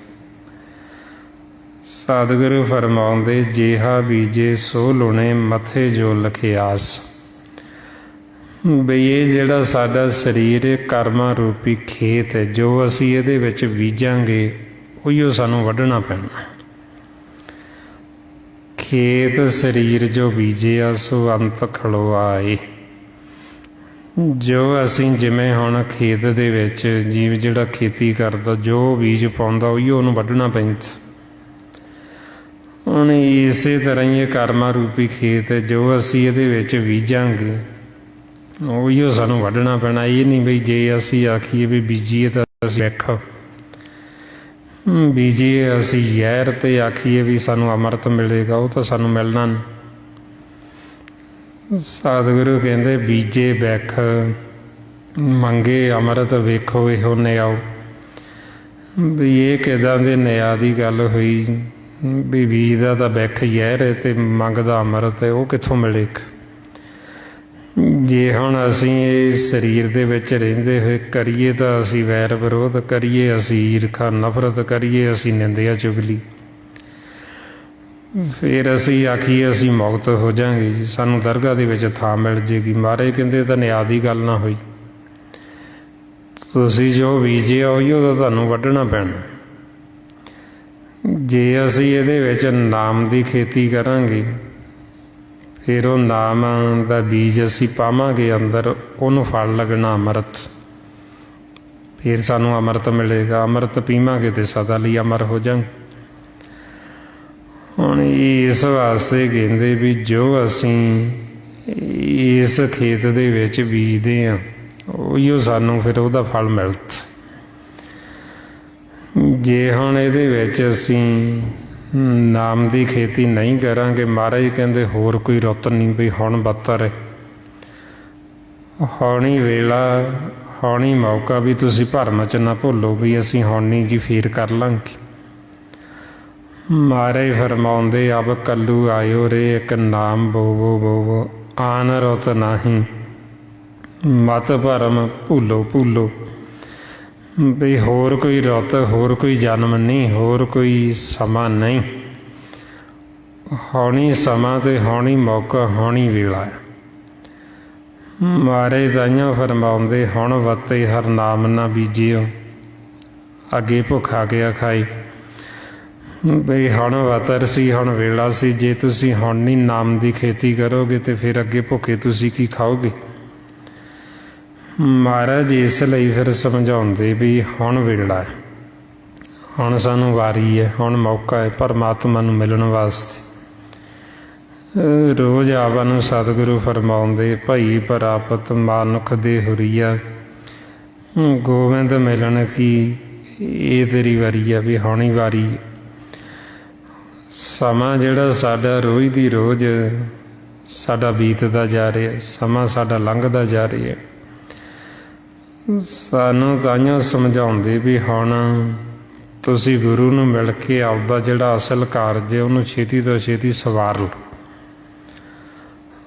ਫਰਮਾਉਂਦੇ ਨੇ ਔਦ ਘਟੇ ਦਿਨ ਸਿਰੇ ਨਾਰੀ, ਮਨ ਗੁਰਮਿਲ ਕਾਜ ਸਵਾਰੀ, ਵੀ ਗੁਰੂ ਨੂੰ ਮਿਲ ਕੇ ਹੁਣ ਅਸੀਂ ਜਿਹੜਾ ਆਪਦਾ ਕਾਰਜ ਉਹਨੂੰ ਛੇਤੀ ਸਵਾਰ ਲੈਣ। ਮਹਾਰਾਜ ਕਹਿੰਦੇ ਸ਼ੀਘਰ ਕਾਰਜ ਲਿਓ ਸਵਾਰ, ਵੀ ਛੇਤੀ ਨਾਲ ਆਪਦਾ ਕਾਰਜ ਜਿਹੜਾ ਉਹ ਸਵਾਰ ਲਓ, ਕਿਉਂਕਿ ਸਮੇਂ ਦਾ ਪਤਾ ਨਹੀਂ ਕਦੋਂ ਖਤਮ ਹੋ ਜਾਣਾ। ਹੁਣ ਤਾਈਆਂ ਸਾਨੂੰ ਰੋਜ਼ ਸਮਝਾਉਂਦੇ ਵੀ ਸਾਡੀ ਬੇਨਤੀ ਹੈ ਵੀ ਸਮਾਂ ਸਾਡਾ ਬੀਤਦਾ ਜਾ ਰਿਹਾ, ਹੁਣ ਵੇਲਾ ਹੈ, ਹੁਣ ਅਸੀਂ ਟਹਿਲ ਕਮਾ ਸਕਦੇ ਸੰਤਾਂ ਦੀ ਸਾਧੂਆਂ ਦੀ, ਹੁਣ ਅਸੀਂ ਸੁਖੀ ਹੋ ਸਕਦੇ ਹਾਂ ਇੱਥੇ ਵੀ ਤੇ ਆਪਦਾ ਅੱਗਾ ਵੀ ਸਵਾਰ ਸਕਦੇ। ਮਹਾਰਾਜ ਤਾਈਆਂ ਸਾਨੂੰ ਰੋਜ਼ ਫਰਮਾਉਂਦੇ ਕਰੂੰ ਬੇਨਤੀ ਸੁਣੋ ਮੇਰੇ ਮੀਤਾ, ਸੰਤ ਟਹਿਲ ਕੀ ਵੇਲਾ ਇਹਾਂ ਖਾਟ ਚਲੋ ਹਰ ਲਾਹਾ ਆਗੇ ਵਸਣ ਸਹੇਲਾ, ਵੀ ਇੱਥੇ ਹੁਣ ਰਹਿੰਦੇ ਰਹਿੰਦੇ ਅਸੀਂ ਲਾਹਾ ਖੱਟਣਾ ਤੇ ਆਪਦਾ ਅੱਗਾ ਵੀ ਸਵਾਰ ਲੈਣਾ ਤੇ ਇੱਥੇ ਵੀ ਅਸੀਂ ਸੁਖੀ ਹੋ ਜਾਣਾ। ਔਰ ਇਸ ਵਾਸਤੇ ਫਿਰ ਸਾਨੂੰ ਕਹਿੰਦੇ ਵੀ ਜੇ ਤੁਸੀਂ ਸੁਖੀ ਹੋਣਾ ਚਾਹੁੰਦੇ ਹੋ ਫਿਰ ਤੁਸੀਂ ਨਾਮ ਦੇ ਨਾਲ ਜੁੜੋ। ਹੁਣ ਸੰਸਾਰ ਦੇ ਵਿੱਚ ਸਤਿਗੁਰੂ ਕਹਿੰਦੇ ਵੀ ਜੀਵ ਅਸੀਂ ਐਸੇ ਜਵਾਰੀ ਦੇਖੇ, ਸੁੱਖ ਸਾਰੇ ਮੰਗਦੇ, ਕੋਈ ਵੀ ਦੁੱਖ ਨਹੀਂ ਮੰਗਦਾ, ਪਰ ਜੇ ਉਹਨਾਂ ਨੂੰ ਆਖੀਏ ਵੀ ਸੁੱਖ ਨਾਮ ਦੇ ਵਿੱਚ ਤੁਸੀਂ ਸਿਮਰਨ ਕਰੋ, ਨਾਮ ਦੇ ਨਾਲ ਜੁੜੋ ਤੇ ਤੁਸੀਂ ਸੁਖੀ ਹੋ ਜਾਓਗੇ, ਉਹ ਜੀਵ ਕਰਦਾ ਨਹੀਂ। ਮਹਾਰਾਜ ਫਰਮਾਉਂਦੇ ਐਸਾ ਜਗ ਦੇਖਿਆ ਜਵਾਰੀ, ਸਭ ਸੁੱਖ ਮੰਗੇ ਨਾਮ ਵਿਸਾਰੀ, ਵੀ ਸੁੱਖ ਸਭ ਨੂੰ ਚਾਹੀਦਾ, ਸੁੱਖ ਸਾਰੇ ਭਾਲਦੇ ਪਰ ਨਾਮ ਨੂੰ ਵਿਸਾਰ ਕੇ। ਇਹ ਮਹਾਰਾਜ ਕਹਿੰਦੇ ਨਾਮ ਤੋਂ ਬਿਨਾਂ ਤਾਂ ਫਿਰ ਸੁੱਖ ਹੈ ਨਹੀਂ, ਵੀ ਅਸੀਂ ਸਾਰਾ ਜੱਗ ਦੇਖੀਏ ਨਾਮ ਤੋਂ ਬਿਨਾਂ ਇੱਥੇ ਕਿਸੇ ਨੂੰ ਸੁੱਖ ਨਹੀਂ ਮਿਲਦਾ। ਡਿਠਾ ਸਭ ਸੰਸਾਰ ਸੁੱਖ ਨਾ ਨਾਮ ਬਿਨ, ਤਨ ਧਨ ਹੋਸ਼ੀ ਸ਼ਾਰ ਜਾਣੇ ਕੋਈ ਜਨ, ਵੀ ਇਹਦਾ ਜਿਹੜਾ ਤਨ ਹੈ ਤੇ ਤਨ ਦਾ ਧਨ ਇਕੱਠਾ ਕੀਤਾ ਹੋਇਆ ਇਹ ਵੀ ਛਾਰ, ਇਹਨੇ ਵੀ ਖਤਮ ਹੋ ਜਾਣ। ਨਾਮ ਤੋਂ ਬਿਨਾਂ ਸੁੱਖ ਨਹੀਂ ਹੈ। ਅਸੀਂ ਜਿੱਥੇ ਮਰਜ਼ੀ ਭੱਜ ਲਈਏ, ਜੋ ਅਸੀਂ ਮਰਜ਼ੀ ਇਕੱਠਾ ਕਰੀ ਜਾਈਏ। ਮਹਾਰਾਜ ਤਾਈਆਂ ਸਾਨੂੰ ਸਮਝਾਉਂਦੇ ਵੀ ਸੁੱਖ ਨਹੀਂ ਬਹੁਤਾ ਧਨ ਇਕੱਠਾ ਕੀਤੇ ਆ, ਵੀ ਅਸੀਂ ਜਿੰਨਾ ਮਰਜ਼ੀ ਧਨ ਇਕੱਠਾ ਕਰ ਲਈਏ ਆਖੀ ਅਸੀਂ ਸੌਖੀ ਹੋ ਜਾਵਾਂਗੇ, ਨਹੀਂ ਹੋ ਸਕਦੀ।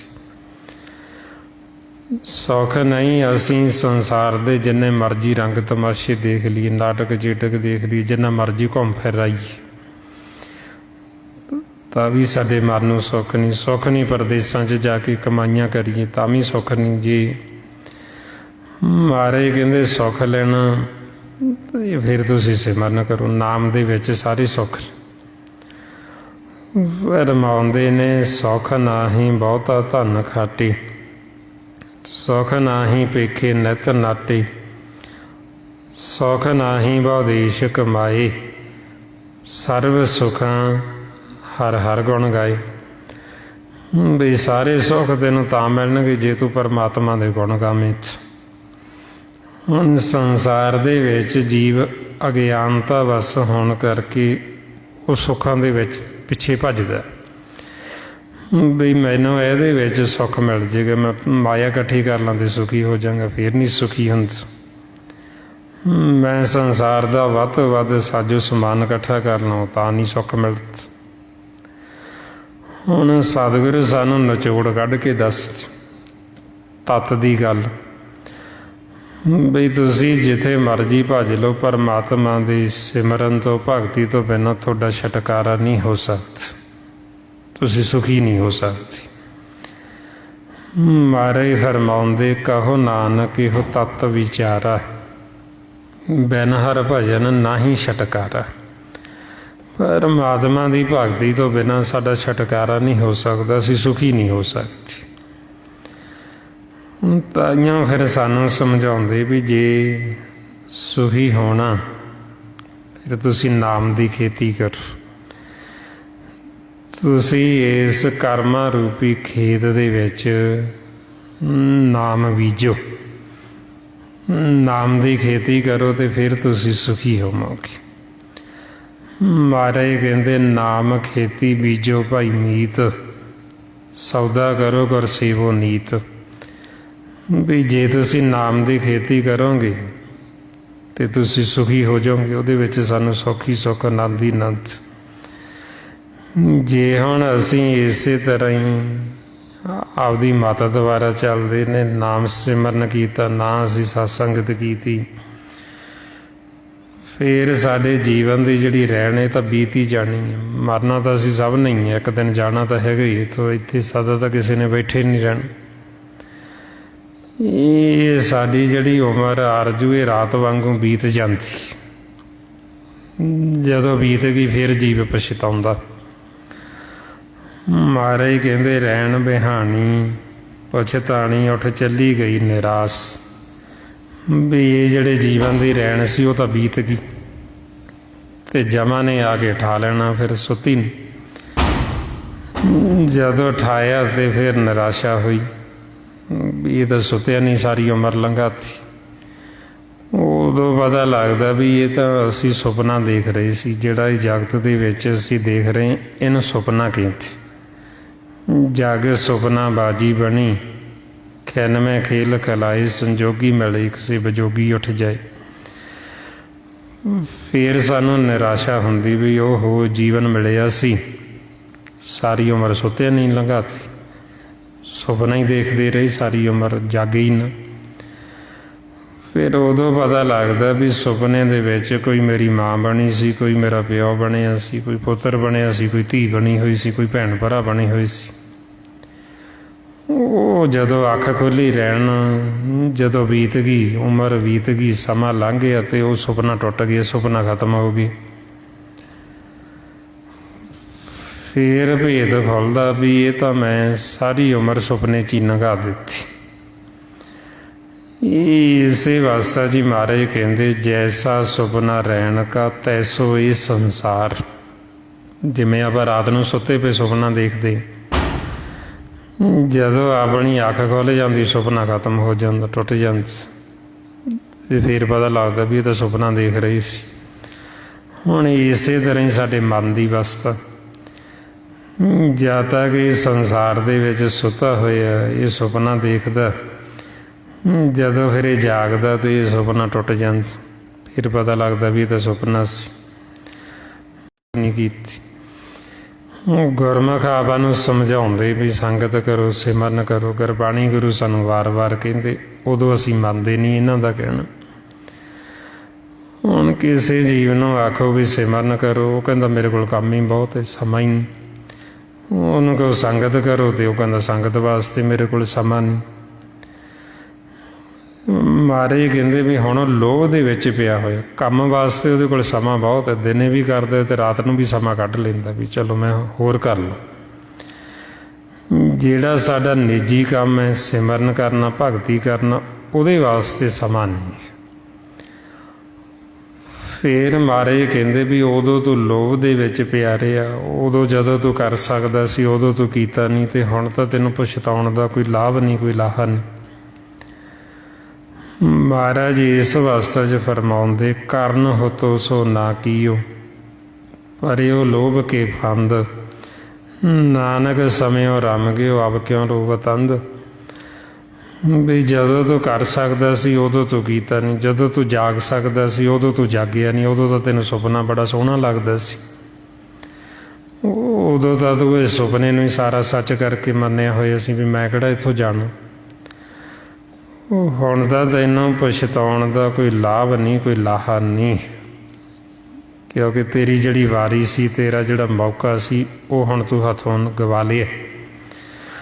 ਮਹਾਰਾਜ ਇਸ ਅਵਸਥਾ 'ਚ ਫਿਰ ਕਹਿੰਦੇ ਵੀ ਉਹਨਾਂ ਨੂੰ ਪਛਤਾਉਣਾ ਪੈਂਦਾ, ਉਹਨਾਂ ਦਾ ਜੀਵਨ ਸਾਰਾ ਇੱਦਾਂ ਹੀ ਨਹੀਂ ਲੰਘ ਜਾਂਦਾ। ਮਨ ਮੁਖੰਤ ਰੈਣ ਵਿਹਾਣੀ ਪਛਤਾਣੀ ਉੱਠ ਚੱਲੀ ਗਈ ਨਿਰਾਸ਼, ਉਹਨਾਂ ਨੂੰ ਨਿਰਾਸ਼ਾ ਹੀ ਹੁੰਦੀ, ਉਹ ਇੱਥੋਂ ਦੁਖੀ ਹੀ ਜਾਂਦੇ, ਕੁੱਟ ਖਾਂਦੇ ਹੀ ਜਾਂਦੇ ਜਮਾਂ ਦੇ ਮਾਰਗ 'ਤੇ। ਉਹਨਾਂ ਨੂੰ ਵਾਪਸ ਫਿਰ ਸਜ਼ਾ ਦੇ ਕੇ ਫਿਰ ਵਾਪਸ ਆਕਾਰਾਂ ਦੇ ਵਿੱਚ ਭੇਜ ਦਿੰਦੀ। ਹੁਣ ਜਿਨ੍ਹਾਂ ਨੂੰ ਸਤ ਸੰਗਤ ਮਿਲ ਗਈ, ਜਿਨ੍ਹਾਂ ਨੂੰ ਸੰਗ ਹੋ ਗਿਆ ਸੰਤਾਂ ਦਾ, ਸਾਧੂ ਜਨਾਂ 'ਚ, ਉਹਨਾਂ ਦੀ ਖਲਾਸੀ ਹੋ ਜਾਂਦੀ, ਉਹਨਾਂ ਨੂੰ ਦਰਗਾਹ ਦੇ ਵਿੱਚ ਥਾਂ ਮਿਲ ਜਾਂਦੀ। ਮਹਾਰਾਜ ਕਹਿੰਦੇ ਜਿਨ ਕੋ ਸਾਧੂ ਭੇਟੀਏ ਸੋ ਦਰਗੇ ਹੋਏ ਖਲਾਸ। ਜਿਨ੍ਹਾਂ ਦਾ ਸੰਗ ਸਾਧੂ ਜਨਾਂ ਨਾਲ ਹੋ ਗਿਆ, ਜਿਨ੍ਹਾਂ ਨੂੰ ਸਾਧ ਸੰਗਤ ਮਿਲ ਗਈ,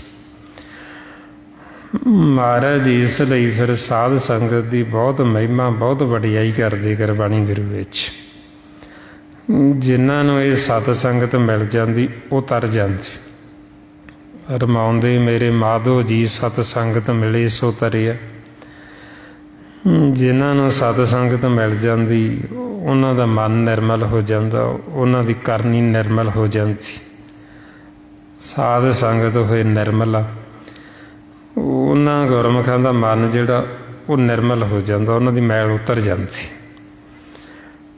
ਸਾਧ ਸੰਗਤ ਦੀ ਇਹ ਮਹਿਮਾ, ਇਹ ਵਡਿਆਈ ਹੈ। ਜਦੋਂ ਅਸੀਂ ਸਤਸੰਗ 'ਚ ਆ ਜਾਂਦੇ, ਜਿੱਥੇ ਸੱਚ ਦੇ ਨਾਮ ਦੀ ਮਹਿਮਾ ਹੁੰਦੀ, ਐਸੀ ਸਾਧ ਸੰਗਤ ਦੇ ਵਿੱਚ ਮਾਲਕ ਆਪ ਹਾਜ਼ਰ ਹੁੰਦਾ। ਉਹ ਸਾਡੇ ਪਿਛਲੇ ਕੀਤੇ ਹੋਏ ਔਗਣ ਸਾਰੇ ਬਖਸ਼ ਦਿੰਦਾ, ਸਾਨੂੰ ਮੁਕਤ ਕਰ ਦਿੰਦਾ, ਸਾਨੂੰ ਭਵ ਸਾਗਰ ਤੋਂ ਪਾਰ ਲੰਘਾ ਦਿੰਦਾ।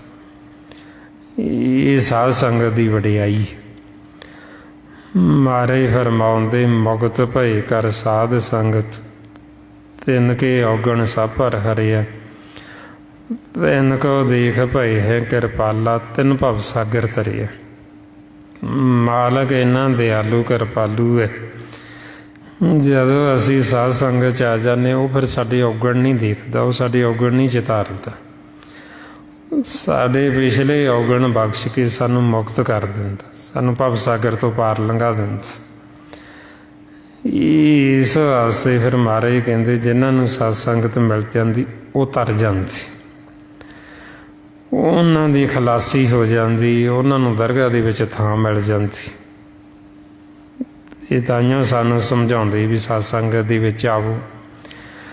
ਜਿਹੜੇ ਜੀਵ ਹੁਣ ਨਹੀਂ ਸਤ ਸੰਗਤ ਕਰਦੇ ਉਹਨਾਂ ਬਾਰੇ ਕੀ ਕਹਿੰਦੇ ਸਤਿਗੁਰੂ ਮਹਾਰਾਜ? ਕਹਿੰਦੇ ਉਹਨਾਂ ਦਾ ਜੀਵਨ ਧਰਿਕ, ਲਾਣਤਾਂ ਪਾਉਂਦੇ ਉਹਨਾਂ ਦੇ ਜੀਵਨ 'ਤੇ।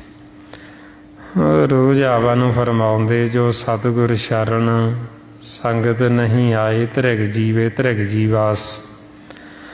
ਵੀ ਉਹਨਾਂ ਦਾ ਜਿਉਣਾ ਧਰਿਗ, ਜਿਹੜੇ ਜੀਵ ਸਤ ਸੰਗਤ ਦੇ ਵਿੱਚ ਨਹੀਂ ਆਉਂਦੇ, ਜਿਹੜੇ ਨਹੀਂ ਸਾਧ ਸੰਗਤ ਕਰਦੇ। ਹੁਣ ਤਾਈਓ ਫਿਰ ਆਵਾ ਨੂੰ ਸਮਝਾਉਂਦੇ ਵੀ ਸਾਧ ਸੰਗਤ ਦੇ ਵਿੱਚ ਅਸੀਂ ਆ ਕੇ ਤਰ ਜਾਂਗੇ। ਮਹਾਰਾਜ ਤਾਈਓ ਫਿਰ ਸਮਝਾਉਂਦੇ ਵੀ ਉਹਨਾਂ ਦੀ ਖਲਾਸੀ ਹੁੰਦੀ ਜਿਨ੍ਹਾਂ ਨੂੰ ਫਿਰ ਸਾਧੂ ਜਨਾਂ ਦਾ ਸੰਗ ਹੋ ਜਾਂਦਾ, ਜਿਨ੍ਹਾਂ ਨੂੰ ਸਾਧ ਸੰਗਤ ਮਿਲ ਜਾਂਦੀ, ਉਹ ਫਿਰ ਦਰਗਾਹ ਦੇ ਵਿੱਚ ਉਹਨਾਂ ਨੂੰ ਅੱਗੇ ਥਾਂ ਹੈ, ਕਿਉਂਕਿ ਸਾਨੂੰ ਸੋਝੀ ਆ ਜਾਂਦੀ ਸਾਧ ਸੰਗਤ ਦੇ ਵਿੱਚ ਆ ਕੇ। ਸਾਧ ਸੰਗਤ ਨੂੰ ਪਾਰਸ ਦਾ ਨਾਮ ਦਿੱਤਾ। ਜਿਵੇਂ ਪਾਰਸ ਦੇ ਨਾਲ ਲੋਹਾ ਲਾ ਕੇ ਉਹ ਕੰਚਨ ਹੋ ਜਾਂਦਾ, ਉਹ ਸੋਨਾ ਬਣ ਜਾਂਦਾ, ਉਹ ਸ਼ੁੱਧ ਹੋ ਜਾਂਦਾ।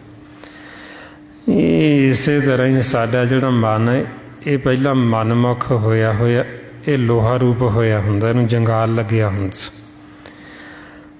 ਸਾਧ ਸੰਗਤ ਦੇ ਵਿੱਚ ਆ ਕੇ ਸਾਡਾ ਮਨ ਹੈ ਜਿਹੜਾ ਉਹ ਸ਼ੁੱਧ ਹੋ ਜਾਂਦਾ, ਪਾਰਸ ਦੇ ਨਾਲ ਲੱਗ ਕੇ ਉਹ ਕੰਚਨ ਹੋ ਜਾਂਦਾ, ਉਹ ਸੋਨਾ ਬਣ ਜਾਂਦਾ।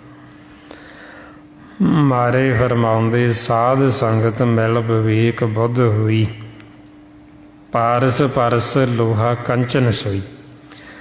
ਵੀ ਸਾਧ ਸੰਗਤ ਦੇ ਵਿੱਚ ਮਿਲ ਕੇ ਸਾਡੀ ਜਿਹੜੀ ਬੁੱਧ ਇਹ ਵਿਵੇਕ ਹੋ ਜਾਂਦੀ, ਅਸੀਂ ਵਿਵੇਕੀ ਹੋ ਜਾਂਦੇ। ਜਿਵੇਂ ਇੱਕ ਤਾਂ ਹੁੰਦਾ ਤਨ ਦਾ ਵਿਵੇਕ ਰੱਖਦੇ ਗੁਰਮੁਖ, ਇੱਕ ਹੁੰਦਾ ਮਨ ਦਾ ਵਿਵੇਕ। ਵੀ ਸਾਡਾ ਜਿਹੜਾ ਮਨ ਹੈ ਉਹ ਵਿਵੇਕੀ ਹੋ ਜੇ। ਸਾਡੇ ਮਨ ਨੂੰ ਵਿਵੇਕੀ ਉਦੋਂ ਕਹਿੰਦੇ ਜਦੋਂ ਇਹ ਸਾਡੀ ਬੁੱਧ ਵਿਵੇਕ ਹੋ ਜਾਂਦੀ, ਜਦੋਂ ਸਾਨੂੰ ਸਾਡੇ ਘਰ ਦਾ ਭੇਤ ਆ ਜਾਂਦਾ, ਨਿੱਜ ਮਹਿਲ ਦਾ, ਜਦੋਂ ਸਾਨੂੰ ਇਸ ਲੋਕ ਅਤੇ ਪਰਲੋਕ ਦੀ ਸੋਝੀ ਹੋ ਜਾਂਦੀ, ਉਦੋਂ ਕਹਿੰਦੇ ਇਹ ਵਿਵੇਕੀ ਨੇ। ਇਹਨਾਂ ਦੀ ਬੁੱਧ ਵਿਵੇਕ ਹੈ। ਇਹਨਾਂ ਤੋਂ ਤੁਸੀਂ ਰੱਬ ਦੀ ਗੱਲ ਕੋਈ ਪੁੱਛਣੀ ਤਾਂ ਇਹਨਾਂ ਤੋਂ ਪੁੱਛ ਲਓ। ਜੇ ਤੁਸੀਂ ਕੋਈ ਘਰ ਦੀ ਗੱਲ ਪੁੱਛਣੀ, ਆਪਣੇ ਨਿੱਜ ਮਹਿਲ ਦੀ ਗੱਲ ਪੁੱਛਣੀ, ਪਰਮਾਤਮਾ ਨੂੰ ਮਿਲਾਪ ਦੀ ਗੱਲ ਪੁੱਛਣੀ, ਤਾਂ ਤੁਸੀਂ ਇਹਨਾਂ ਵਿਵੇਕੀਆਂ ਤੋਂ ਪੁੱਛੋ। ਮਾਰੇ ਫਰਮਾਉਂਦੇ, ਪੁੱਛੋ ਜਾਏ ਵਿਵੇਕੀਆਂ। ਵੀ ਉਹਨਾਂ ਵਿਵੇਕੀਆਂ ਤੋਂ ਜਾ ਕੇ ਪੁੱਛੋ ਵੀ ਅਸੀਂ ਰੱਬ ਨੂੰ ਮਿਲਣਾ ਕਿਵੇਂ ਮਿਲੀਏ, ਸਾਨੂੰ ਦੱਸੋ। ਕਿਉਂਕਿ ਜਿਹੜਾ ਵਿਵੇਕੀ ਹੈ ਉਹ ਪਰਮਾਤਮਾ ਨੂੰ ਮਿਲਿਆ ਹੋਏ, ਪਰਮਾਤਮਾ ਨੂੰ ਮਿਲ ਕੇ ਹੀ ਉਹਦੀ ਬੁੱਧ ਵਿਵੇਕ ਹੋਈ ਹੈ, ਉਹ ਵਿਵੇਕੀ ਹੋਈ ਹੈ। ਜਦੋਂ ਅਸੀਂ ਤ੍ਰੈ ਗੁਣਾਂ ਤੋਂ ਉੱਪਰ ਉੱਠ ਜਾਂਦੇ, ਉਦੋਂ ਕਹਿੰਦੇ ਬਈ ਇਹ ਵਿਵੇਕੀ ਨੇ। ਜਦੋਂ ਅਸੀਂ ਤ੍ਰੈ ਗੁਣਾਂ 'ਚ ਹੁੰਦੇ, ਮਾਇਆ ਦੇ ਵਿੱਚ ਹੁੰਦੇ ਹਾਂ, ਉਦੋਂ ਸਾਡਾ ਮਨ ਜਿਹੜਾ ਇਹ ਵਿਵੇਕੀ ਨਹੀਂ ਹੁੰਦਾ, ਉਦੋਂ ਇਹਦੇ 'ਤੇ ਮੈਲ ਚੜ੍ਹ ਜਾਂਦੀ। ਉਦੋਂ ਹੀ ਮਨ ਨੂੰ ਵੈਸ਼ਨੂੰ ਕਹਿੰਦੇ। ਵੈਸ਼ਨੂੰ ਵਿਵੇਕੀ ਨੂੰ ਹੀ ਵੈਸ਼ਨੂੰ ਕਹਿੰਦੇ। ਵੀ ਜਿਹੜਾ ਮਾਇਆ ਤੋਂ ਉੱਪਰ ਉੱਠਿਆ ਹੋਇਆ ਤ੍ਰੈ ਗੁਣਾਂ ਤੋਂ, ਵਿਚਾਰਾਂ ਤੋਂ, ਉਦੋਂ ਕਹਿੰਦੇ ਇਹ ਵੈਸ਼ਨੂੰ ਹੈ। ਜੇ ਹੁਣ ਅਸੀਂ ਤ੍ਰੈ ਗੁਣਾਂ 'ਚ ਮਾਇਆ 'ਚ ਅਤੇ ਅਸੀਂ ਆਖੀਏ ਅਸੀਂ ਵੈਸ਼ਨੂੰ ਹਾਂ ਜੀ, ਅਤੇ ਵੈਸ਼ਨੂੰ ਨਹੀਂ, ਵੈਸ਼ਨੂੰ ਅਸੀਂ ਬਣਨਾ ਚੌਥੇ ਪਦ ਵਿੱਚ ਜਾ ਕੇ। ਮਹਾਰਾਜ ਇਸ ਲਈ ਫਿਰ ਇਹ ਸਾਧ ਸੰਗਤ ਦੀ ਵਡਿਆਈ ਦੱਸਦੇ ਵੀ ਅਸੀਂ ਸਾਧ ਸੰਗਤ ਕਰਕੇ ਅਸੀਂ ਵਿਵੇਕੀ ਹੋ ਜਾਣਾ, ਅਸੀਂ ਵੈਸ਼ਨੂੰ ਹੋ ਜਾਣਾ। ਅਤੇ ਮਹਾਰਾਜ ਕਹਿੰਦੇ ਫਿਰ ਸਾਡੀ ਦਰਗਾਹ ਦੇ ਵਿੱਚ ਖਲਾਸੀ, ਅਤੇ ਸਾਨੂੰ ਦਰਗਾਹ ਦੇ ਵਿੱਚ ਮਾਣ ਹੈ। ਅਤੇ ਇਸ ਵਾਸਤੇ ਫਿਰ ਕਹਿੰਦੇ ਵੀ ਇਹ ਸਾਧ ਸੰਗਤ ਦੀ ਵਡਿਆਈ ਹੈ। ਮਹਾਰਾਜ ਫਿਰ ਇਸ ਲਈ ਆਪ ਨੂੰ ਸਮਝਾਉਂਦੇ ਵੀ ਤੁਸੀਂ ਸੰਗਤ ਕਰਕੇ ਆਪਦੇ ਜੀਵਨ ਦਾ ਲਾਹਾ ਖੱਟੋ। ਅਤੇ ਅੱਗੇ ਮਹਾਰਾਜ ਦੱਸਦੇ ਬਈ ਜਦੋਂ ਅਸੀਂ ਸਾਧ ਸੰਗਤ ਕਰਦੇ ਹਾਂ, ਸਾਨੂੰ ਗਿਆਨ ਹੁੰਦਾ, ਸਾਨੂੰ ਸੋਝੀ ਆਉਂਦੀ, ਫਿਰ ਅਸੀਂ ਬੇਨਤੀ ਕਰਦੇ। ਕਿਉਂਕਿ ਬੇਨਤੀਆਂ ਵੀ ਅਸੀਂ ਫੇਰ ਹੀ ਕਰਦੇ ਜਦੋਂ ਅਸੀਂ ਸਾਧ ਸੰਗਤ ਕਰਦੇ। ਫਿਰ ਅਸੀਂ ਬੇਨਤੀਆਂ ਆਪਦੇ ਵਾਸਤੇ ਕਰਦੇ ਹਾਂ, ਮਨ ਵਾਸਤੇ। ਜਿਨ੍ਹਾਂ ਨੂੰ ਸਾਧ ਸੰਗਤ ਨਹੀਂ ਪ੍ਰਾਪਤ, ਬੇਨਤੀਆਂ ਤਾਂ ਉਹ ਵੀ ਕਰਦੇ, ਉਹ ਦੂਜੇ ਵਾਸਤੇ ਕਰਦੇ, ਆਪਦੇ ਵਾਸਤੇ ਨਹੀਂ ਕਰਦੇ। ਦੂਜਾ ਕੀ, ਇਹ ਸਰੀਰ ਮਾਇਆ। ਫਿਰ ਉਹ ਮਾਇਆ ਵਾਸਤੇ ਬੇਨਤੀਆਂ ਕਰਦੇ ਵੀ ਸਾਡਾ ਸਰੀਰ ਤੰਦਰੁਸਤ ਰਹੇ ਜੀ, ਸਾਡੇ ਸਰੀਰ ਨੂੰ ਕੋਈ ਬਿਮਾਰੀ ਨਾ ਲੱਗ ਜੀ। ਫਿਰ ਇਹ ਮੰਗਾਂ ਸਰੀਰ ਵਾਸਤੇ, ਤਨ ਵਾਸਤੇ, ਇਹ ਦੂਜੇ ਵਾਸਤੇ, ਸਰੀਰ ਦੂਜਾ। ਜਦੋਂ ਅਸੀਂ ਸਾਧ ਸੰਗਤ ਕਰਦੇ ਫਿਰ ਸਾਨੂੰ ਪਤਾ ਲੱਗਦਾ ਵੀ ਅਸੀਂ ਮੰਗਣਾ ਆਪਦੇ ਵਾਸਤੇ, ਇਹ ਆਪਣੇ ਵਾਸਤੇ ਮੰਗਣ ਦਾ ਭਾਵ ਮਨ ਵਾਸਤੇ ਮੰਗਣਾ। ਅਤੇ ਫਿਰ ਮਨ ਮੰਗਦਾ ਪਰਮਾਤਮਾ ਨੂੰ, ਨਿਰੰਕਾਰ ਨੂੰ, ਵੀ ਮਾਲਕਾ ਤੂੰ ਸਾਨੂੰ ਪੈਦਾ ਕੀਤਾ, ਤੂੰ ਸਾਡਾ ਮਾਤਾ ਪਿਤਾ ਹੈ, ਸਾਡੇ 'ਤੇ ਕਿਰਪਾ ਕਰੋ, ਸਾਡੇ ਮਨ ਦੇ ਵਿੱਚ ਤੇਰੇ ਦਰਸ਼ਨਾਂ ਦੀ ਪਿਆਸ ਪੈਦਾ ਹੋ ਜੀ, ਸਾਡੇ ਮਨ ਦੇ ਵਿੱਚ ਤੈਨੂੰ ਮਿਲਣ ਦੀ ਤਾਂਘ ਪੈਦਾ ਹੋ ਜੀ, ਸਾਡੇ ਅੰਦਰ ਵਿਰਾਗ ਪੈਦਾ ਹੋ ਜੇ ਵੀ ਅਸੀਂ ਤੇਰੇ ਨਾਲ ਮਿਲਾਪ ਕਰ ਲਈਏ। ਫਿਰ ਇਹ ਬੇਨਤੀਆਂ ਜਿਹਨੂੰ ਮਹਾਰਾਜ ਕਹਿੰਦੇ ਕਰ ਕਿਰਪਾ ਪ੍ਰਭ ਆਪਣੀ ਤੇਰੇ ਦਰਸ਼ਨ ਹੋਏ ਪਿਆਸ, ਵੀ ਮਾਲਕਾ ਆਪਣੀ ਕਿਰਪਾ ਕਰ ਵੀ ਸਾਡੇ ਮਨ ਦੇ ਵਿੱਚ ਵੀ ਤੇਰੇ ਦਰਸ਼ਨਾਂ ਦੀ ਪਿਆਸ ਪੈਦਾ ਹੋ ਜੇ, ਸਾਡੇ ਅੰਦਰ ਵੀ ਸੱਚੇ ਨਾਮ ਦੀ ਭੁੱਖ ਲੱਗਣੀ ਸ਼ੁਰੂ ਹੋ ਜੇ। ਮੰਗਦੇ ਗੁਰਮੁਖ ਵੀ ਨੇ, ਮੰਗਦਾ ਮਨਮੁਖ ਵੀ ਹੈ, ਪਰ ਮੰਗਣ ਦੇ ਵਿੱਚ ਅੰਤਰ ਹੈ, ਫਰਕ। ਗੁਰਮੁਖ ਮੰਗਦੇ ਆਪਦੇ ਵਾਸਤੇ, ਮਨ ਵਾਸਤੇ, ਆਹ ਗੁਰਮੁਖ ਦਾ ਮੰਗਣਾ ਬਈ ਮਾਲਕਾ ਸਾਡੇ 'ਤੇ ਐਸੀ ਕਿਰਪਾ ਕਰ ਵੀ ਸਾਨੂੰ ਪ੍ਰੇਮਾ ਭਗਤੀ ਬਖਸ਼, ਸਾਡੀ ਝੋਲੀ ਦੇ ਵਿੱਚ ਬੰਦਗੀ ਦੀ ਦਾਤ ਪਾ ਦੇ, ਸਾਡੇ ਅੰਦਰ ਐਸੀ ਤੜਫ ਵਿਰਾਗ ਪੈਦਾ ਕਰਦੇ ਵੀ ਤੇਰੇ ਦਰਸ਼ਨਾਂ ਦੀ ਪਿਆਸ ਸਾਡੇ ਅੰਦਰ ਪੈਦਾ ਹੋ ਜੀ। ਜਿਸ ਵਰਤਾਏ ਮਹਾਰਾਜ ਫਰਮਾਉਂਦੇ ਵੀ ਸਾਨੂੰ ਬੰਦਗੀ ਦੀ ਦਾਤ ਦਿਓ, ਤੇਰੀ ਪਨੇ ਖੁਦਾਈ ਤੂੰ ਬਖਸ਼ੰਦਗੀ, ਸ਼ੇਖ ਫਰੀਦ ਦੇ ਖੈਰ ਦੀਜੇ ਬੰਦਗੀ। ਮੰਗਦੇ ਭਗਤ ਵੀ ਨੇ, ਉਹ ਬੰਦਗੀ ਦੀ ਖੈਰ ਮੰਗਦੇ, ਬੰਦਗੀ ਦੀ ਦਾਤ ਮੰਗਦੇ ਵੀ ਸਾਡੇ 'ਤੇ ਕਿਰਪਾ ਕਰੋ, ਸਾਨੂੰ ਬੰਦਗੀ ਦੇਵੋ, ਭਗਤੀ ਦੇਵੋ, ਸਾਨੂੰ ਆਪਣੀ ਭਗਤੀ 'ਤੇ ਲਾਵੋ, ਸਾਨੂੰ ਪ੍ਰੇਮਾ ਭਗਤੀ ਦੇਵੋ। ਇਹ ਗੁਰਮੁਖਾਂ ਦਾ ਮੰਗਣਾ। ਅਤੇ ਮਨਮੁਖ ਦਾ ਮੰਗਣਾ ਉਹ ਹੋਰ ਹੈ ਸੰਸਾਰ ਦਾ। ਹੁਣ ਇਹ ਅਸੀਂ ਮੰਗਾਂ ਫੇਰ ਮੰਗਦੇ ਜਦੋਂ ਸਾਨੂੰ ਸਾਧੂ ਜਨਾਂ ਦਾ ਸੰਗ ਹੁੰਦਾ, ਉਹ ਸਾਨੂੰ ਮੰਗਣ ਦੀ ਜਾਚ ਸਿਖਾਉਂਦੀ, ਉਹ ਸਾਨੂੰ ਫਿਰ ਦੱਸਦੇ ਵੀ ਅਸੀਂ ਮੰਗਣਾ ਕੀ ਹੈ। ਅਤੇ ਤਾਈਓ ਮਹਾਰਾਜ ਕਹਿੰਦੇ ਬਿਨ ਤੁਧ ਹੋਰ ਜੇ ਮੰਗਣਾ, ਸਿਰ ਦੁੱਖਾਂ ਕੇ ਦੁੱਖ, ਦਿਓ ਨਾਮ ਸੰਤੋਖੀਆ ਉਤਰੇ ਮਨ ਕੀ ਭੁੱਖ। ਵੀ ਮਾਲਕ ਤੋਂ ਬਿਨਾਂ, ਭਗਤੀ ਤੋਂ ਬਿਨਾਂ ਹੋਰ ਮੰਗਣਾ ਤਾਂ ਉਹ ਤਾਂ ਦੁੱਖ ਹੀ ਹੈ। ਵੀ ਜੇ ਤੁਸੀਂ ਸਾਨੂੰ ਦੇਣਾ ਤਾਂ ਸਾਨੂੰ ਨਾਮ ਦੀ ਦਾਤ ਦੇਵੋ, ਜਿਹਦੇ ਨਾਲ ਸਾਡੇ ਮਨ ਦੀ ਭੁੱਖ ਖਤਮ ਹੋ ਜੇ, ਸਾਡੀ ਤ੍ਰਿਸ਼ਨਾ ਖਤਮ ਹੋ ਜੇ, ਜਿਹਦੇ ਨਾਲ ਸਾਡੀਆਂ ਮੰਗਾਂ ਹੀ ਖਤਮ ਹੋ ਜਾਣ, ਸਾਡੀਆਂ ਆਸ਼ਾ ਅਭਿਲਾਸ਼ਾ ਵੀ ਖਤਮ ਹੋ ਜਾਣ। ਸੋ ਇਸ ਵਾਸਤੇ ਫਿਰ ਮਹਾਰਾਜ ਕਹਿੰਦੇ ਵੀ ਇਹ ਮੰਗਣਾ ਵੀ ਸਾਡੇ ਮਨ ਦੇ ਵਿੱਚ ਤੇਰੇ ਦਰਸ਼ਨਾਂ ਦੀ ਪਿਆਸ ਪੈਦਾ ਹੋ ਜੀ, ਜਿਹਦੇ ਅੰਦਰ ਇਹ ਪਿਆਸ ਹੀ ਪੈਦਾ ਹੋ ਗਈ। ਮਹਾਰਾਜ ਕਹਿੰਦੇ ਉਹਦੇ 'ਤੇ ਵੀ ਅਸੀਂ ਬਲਿਹਾਰ ਜਾਂਦੇ ਹਾਂ, ਅਸੀਂ ਵਾਰੇ ਜਾਂਦੇ, ਸਦਕੇ ਜਾਂਦੇ ਉਹਦੇ 'ਤੇ। ਫਰਮਾਉਂਦੇ ਜਿਸ ਜਨ ਕੋ ਪ੍ਰਭ ਦਰਸ ਪਿਆਸਾ, ਨਾਨਕ ਤਾਂ ਕੇ ਬਲ ਬਲ ਜਾਸਾ।